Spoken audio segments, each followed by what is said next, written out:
छाइयों का मसला इस कदर कॉमन है, हर पेशेंट जो है वो फ्रैकल्स, मिलाज़्मा, पिगमेंटेशन के साथ क्लिनिक में प्रेजेंट करता है। पिगमेंटेशन जो छाइयाँ, चाहे वो स्टेरॉयड इंड्यूस्ड क्रीम से बनती हैं या फिर किसी फार्मूला क्रीम से, या प्रेगनेंसी में आपके सेकेंड या थर्ड ट्राइमेस्टर के अंदर आपको बहुत ज़्यादा एनीमिया हो गया था, एचबी लेवल फॉल कर गया, बच्चों के पैदा होने के बाद आपको ये छाइयाँ डेवलप हो गई, या आप प्रेगनेंसीज़ के दौरान ट्रैक नहीं रख पाती कि मेरा ब्लड लेवल कहाँ है और एकदम से एनीमिया हो जाता है, या फिर आप लोग को बहुत ज़्यादा हैवी पीरियड्स आते हैं ड्यू टू मल्टीपल रीजंस, जिसकी अपनी रीजंस हैं जो हमने अलग वीडियोस में डिस्कस भी की हुई हैं।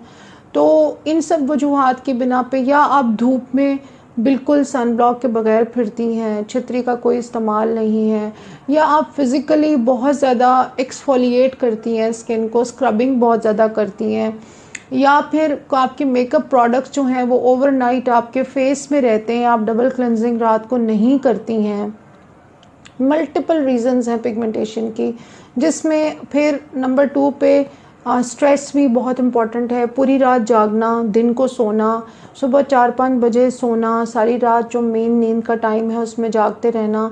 फिर आपके जो हार्मोन्स के लेवल हैं, पीसीओडी यानी high sugar, high salt, high fat diet खाना, स्पेशली रात को खाना और रात को टाइम पे ना सोना, ये सारे फैक्टर्स मिल के पिगमेंटेशन को मज़ीद जो है वो मतलब बढ़ावी देते हैं, उसको अग्रेसिव कर देते हैं। अगर पिगमेंटेशन थोड़ी थी तो वो बहुत ज़्यादा हो जाती है।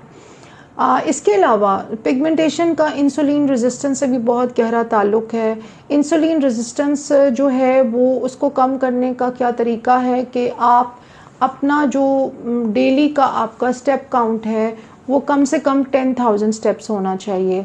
10,000 स्टेप्स जो हैं, जब आप चलते हैं या फिर आप कमरे में लेज़ली वॉक कर लें, या आप कमरे में कोई एक्सरसाइज कर लें, या 1.5 से 2 घंटे, 1 घंटा आप कमरे में अच्छी तरह अपना पसीना बहाएं, लेज़ली वॉक करें या फ्री एक्सरसाइजेस करें, तो उससे ये होता है कि जो आपने बॉडी में खाना खाया हुआ होता है वो प्रॉपरली सेल्स के अंदर जाके मेटाबोलाइज होता है। ग्लूकोज का जो मेटाबॉलिज्म है उसमें इंसुलिन के पैदा होने में हेल्प मिलती है।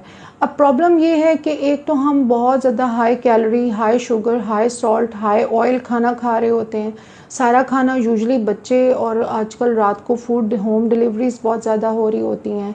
नंबर 3, आप रात को बहुत जाग रहे होते हैं, और वो जो हाई शुगर और सॉल्ट है वो आपके ब्लड लेवल्स के अंदर पड़ा रहता है।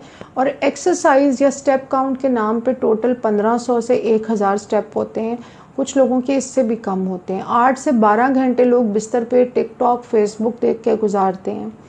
तो इन सब चीज़ों से इंसुलिन रेजिस्टेंस को बहुत ज़्यादा बढ़ोतरी मिलती है, और पूरी बॉडी के ऊपर लोगों के ख़ास किस्म की तह चढ़ जाती है पिगमेंटेशन की, जिसे हम काली मैल समझते हैं। हम कहते हैं हमारी गर्दन काली हो रही है, मेरे पेट के ऊपर कालक आ रही है, मेरी टांगें काली हो रही हैं, मेरी कमर पर बड़े बड़े काले पैचेस बन रहे हैं।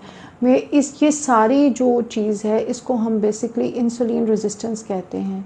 और इंसुलिन रेजिस्टेंस का वाहिद हल ये है कि हम वर्जिश करें, हम वॉक करें, बाहर निकल के नहीं कर सकते, अपने